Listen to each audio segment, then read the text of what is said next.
Hello friends, आज हम लोग पैराथायरॉयड हार्मोन के बारे में बात करेंगे। तो पैराथायरॉयड हार्मोन हमारा एक पैराथायरॉयड ग्लैंड से निकलता है। पैराथायरॉयड ग्लैंड जो है बहुत छोटे से मटर के दाने के बराबर के ग्लैंड्स होते हैं जो कि हमारे थायरॉयड ग्लैंड में एम्बेडेड होते हैं। एम्बेडेड का मतलब कि ये दबे हुए होते हैं जो है थायरॉयड ग्लैंड के टिश्यू के अंदर। तो इसको अपन देखते हैं क्योंकि इसका कैल्शियम होम्योस्टेसिस मेंटेन करने में पैराथ हार्मोन का बहुत मेजर रोल है। तो हम पैराथायरॉयड हार्मोन देख रहे हैं।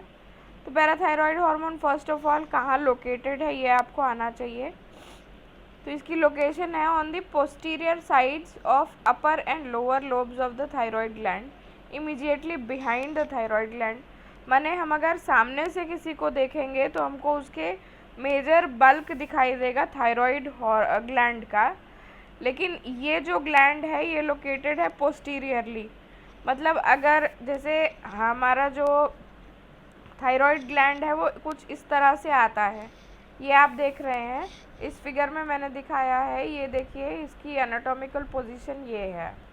तो ये जो आप एंटीरियरली देख रहे हैं वो इस तरह का दिख रहा है। तो एंटीरियरली जो हिस्सा हमें विजिबल है उसमें हमें जनरली ये नहीं मिलेगा। अब जब हम बिना ये बोनी स्ट्रक्चर के अगर हम ये थायरॉयड ग्लैंड को देखते हैं तो ये हमें एक डिप्रेशन जैसा दिख रहा है जिस पे हमारा बोनी स्ट्रक्चर आ जाता है, ट्रेकियल रिंग्स आ जाती हैं। पीछे की तरफ जो है ये हमको 4 थायरॉयड ग्लैंड्स दिख रहे हैं, 2 ऊपर के लोब में माने अपर लोब में और 2 लोअर लोब्स में एम्बेडेड होते हैं पैराथायरॉयड ग्लैंड्स। अच्छा, फिर इसके डायमेंशंस देख लीजिए, ये 4 इन नंबर है।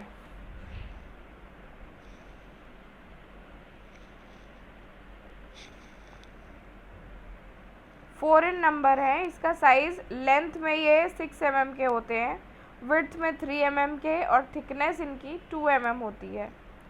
शेप कैसा है, ये ओवल है और डार्क ब्राउन है। ग्रॉस स्ट्रक्चर जो इसका मैक्रोस्कोपिक अपीयरेंस जो नेकेड आई अपीयरेंस है वो डार्क ब्राउन फैट की तरह लगता है। पैराथायरॉयड ग्लैंड में मेनली 2 तरीके के सेल्स होते हैं, एक चीफ सेल्स और एक ऑक्सीफिल सेल्स। इनका फंक्शन जो है ये माना गया है, चीफ सेल्स जो है ये सेक्रीट करते हैं पैराथ हार्मोन को, और ऑक्सीफिल सेल्स जो है, ऑक्सीफिल सेल्स मॉडिफाइड चीफ सेल्स ही होते हैं जो कि मॉडिफाइड चीफ सेल्स होते हैं जो कि अपना काम करना बंद कर चुके हैं, वो ऑक्सीफिल सेल्स हैं। इस फिगर में भी आप यही देख रहे हैं, ये जो है ये एंटीरियर व्यू है और ये जो है ये पोस्टीरियर व्यू है। पोस्टीरियरली विजिबल हैं आपके चारों पैराथायरॉयड ग्लैंड्स और ये आपका थायरॉयड ग्लैंड है। तो लोकेशन मेरे ख्याल से समझ में आ गई होगी इतने में।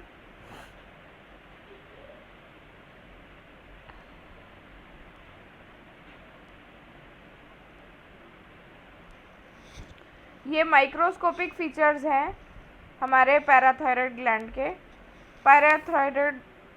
के। इसमें ये आप देख सकते हैं, ये एडिपोसाइट्स हैं। एडिपोसाइट्स मतलब फैट कंटेनिंग टिश्यूज़ होता है।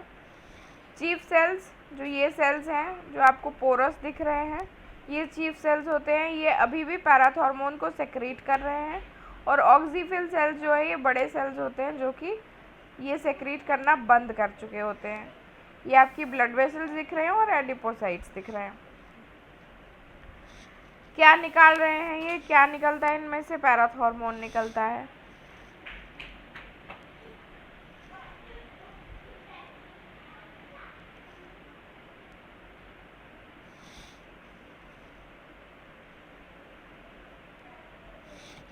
अब केमिकल नेचर क्या है, it is a protein hormone which contains 84 amino acids having molecular weight of 9500, half life of 10 minutes and normal plasma levels जो है इसकी 1.5 से 5.5 नैनोग्राम्स पर डेसीलीटर होती है। पैराथॉर्मोन की। ये याद रखने वाली बातें हैं। अब इसकी सिंथेसिस देख लेते हैं। सिंथेसिस के लिए प्रोटीन हार्मोन है तो हमको एक प्रीकर्सर चाहिए। प्रीकर्सर क्या है? प्री प्रो हार्मोन होता है।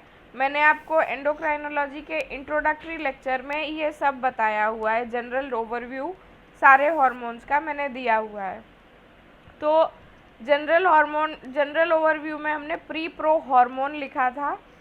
इसमें हम ये देख ले, क्योंकि हम लोग पैराथॉर्मोन की बात कर रहे हैं इसलिए इसका प्रीकर्सर प्री प्रो पैराथॉर्मोन होगा। ये एक 115 अमीनो एसिड्स का स्ट्रक्चर है। ये प्री प्रो हार्मोन हमारा कहाँ जाएगा? Endoplasmic reticulum of the chief cells, इसमें जाएगा और क्या बनाएगा? प्री प्रो पैराथॉर्मोन से प्रोथ पैराथॉर्मोन बना देगा, जो कि एक 96 अमीनो एसिड कंपाउंड है।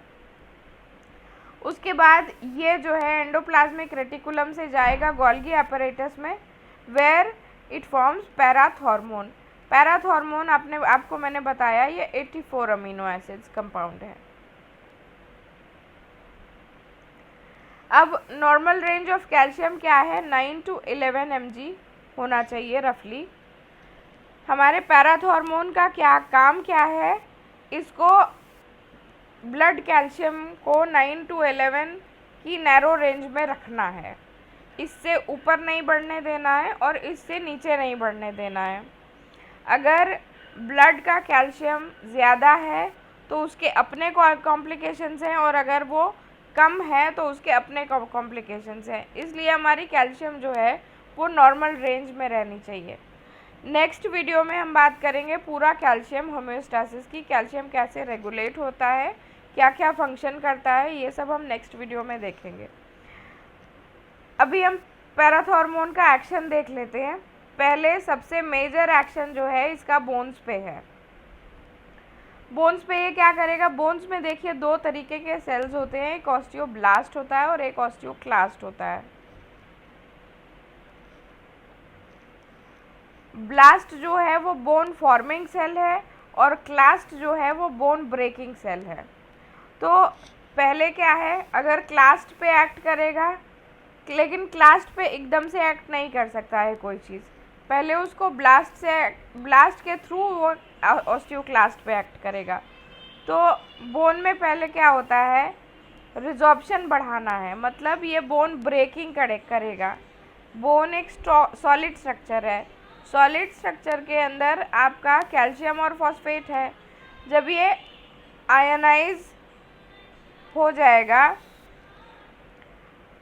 तब जो है ये कैल्शियम को रिलीज कर पाएगा into blood. This occurs in 2 phases। ये 2 phases कौन से हैं? एक आपका रैपिड फेज है और एक आपका स्लो फेज है। तो रैपिड फेज में क्या हुआ? ये रैपिड इसलिए है क्योंकि ये within minutes within seconds काम करेगा। तो क्या हुआ इसमें? पैराथॉर्मोन रिलीज हुआ ग्लैंड से and then it will through the blood it will reach the bone. Bone में जाकर के बोन के ऊपर इसके रिसेप्टर्स हैं, तो ये रिसेप्टर्स पे जाके अटैच हो गया on the cell membrane of the osteoblast या osteoclast. Here it will form hormone receptor complex. इस हार्मोन रिसेप्टर कॉम्प्लेक्स के बनने के बाद क्या है? इसकी परमिएबिलिटी इंक्रीज हो गई to the membranes for calcium ions, और इस वजह से ये कैल्शियम आयंस क्या किए? ये कैल्शियम पंप मैकेनिज्म को एक्टिवेट किए, जिसके कारण कैल्शियम जो है वो बोन के बाहर आ गया at a very fast rate. Second हम देखते हैं स्लो फेज। स्लो फेज में क्या है? हमारे बॉडी में बोन के अंदर ऑस्टियोक्लास्ट सेल्स मौजूद हैं। इन ऑस्टियोक्लास्ट सेल्स पे पीटीएच ने एक्ट किया, पैराथॉर्मोन ने। इसके कारण ऑस्टियोक्लास्ट जो है क्या हुए? एक्टिवेट हो गए। और जब ऑस्टियोक्लास्ट माने बोन ब्रेकिंग सेल्स एक्टिवेट हो गए तो इनके अंदर लाइसोसोम्स होते हैं। लाइसोसोम्स से रिलीज होगा क्या? Lytic enzymes, citric acid and lactic acid. ये सारे एसिड्स निकले और इन एसिड्स ने क्या किया? दीज विल डाइजेस्ट या dissolve the organic matrix of bone. इन्होंने बोन को धीरे धीरे गलाना चालू किया, जिसके कारण कैल्शियम आयंस निकल गए। अब इन कैल्शियम आयंस का रिजॉर्प्शन जो है वो स्टिमुलेट करता है द प्रोलिफरेशन ऑफ ऑस्टियोक्लास्ट। ये इसका बोन पे एक्शन हो गया। नेक्स्ट हम देखते हैं ये किडनीज पे क्या करता है। किडनी में भी ये रिजॉर्प्शन को प्रोमोट करेगा, resorption of the calcium from renal tubules along with magnesium and hydrogen ions. This increased calcium resorption from the DCT and proximal part of the collecting duct. और ये क्या करेगा, ये 1,25 डाईहाइड्रोक्सीकोलीकैल्सीफेरॉल जो कि एक्टिव फॉर्म है विटामिन डी का, vitamin D3, इसके फॉर्मेशन को बढ़ा देगा। Next comes GIT। GIT के अंदर क्या हुआ, there is increased absorption of calcium from the GIT, increased formation of 1,25 dihydroxycholecalciferol in the kidneys and increased absorption of calcium from the GIT। अब activated vitamin D जो है, this is important for absorption of calcium from GIT, और parathormone is important for formation of activated vitamin D। कैसे बना, PTH in the activation of vitamin D। Vitamin D हमको sunlight से मिलता है। जो विटामिन डी सनलाइट से मिलता है वो अपने आप में इनएक्टिव फॉर्म है। ये हमारी स्किन के अंदर एंटर किया in the form of 7-dehydrocholesterol which forms cholecalciferol, that is vitamin D3। This is the inactive form। This will go into the liver and form active vitamin D3 जो कि active vitamin D3 बनाएगा 25 हाइड्रोक्सीकोलीकैल्सीफेरॉल। इस step को जो है inhibit भी हो सकता है, इसमें भी फीडबैक रेगुलेशन लग सकती है। अब ये जो सब्सटेंस है ये गया हमारा किडनी के अंदर। किडनी के अंदर जा कर के इसमें से बना 1,25 dihydroxycholecalciferol which is the active form of vitamin D. इसने ये फिर गया हमारी इंटेस्टाइन में। इंटेस्टाइन में इस जो है 1,25 डाईहाइड्रोक्सीकोलीकैल्सीफेरॉल रहा। अब जब हमारा PTH एक्ट करते करते कैल्शियम बढ़ा रहेगा इंटेस्टाइन में, तो क्या होगा, एक फीडबैक रेगुलेशन काम करेगा which will decrease the formation of parathormone, in turn which will decrease the calcium levels in blood. अब इसका रेगुलेशन देखते हैं। अगर एक्सेस कैल्शियम है ब्लड में तो it will trigger feedback mechanism of regulation. Also blood phosphate level भी जो है सिक्रीशन को अफेक्ट करेगी। पैराथॉर्मोन की secretion is directly proportional to blood phosphate levels also. Increased phosphate will combine with the calcium to form CaHPO4। अगर blood में calcium phosphate की मात्रा ज़्यादा हो गई तो वो कोशिश करेगा जितना कैल्शियम उसको मिल पाएगा उसको वो सॉल्ट बना लेगा।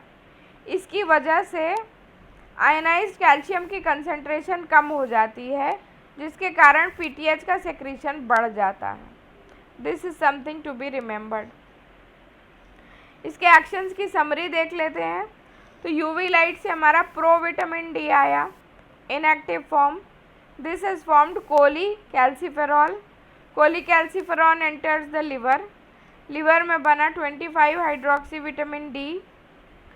ये 25 हाइड्रोक्सी विटामिन डी जो है किडनी में गया।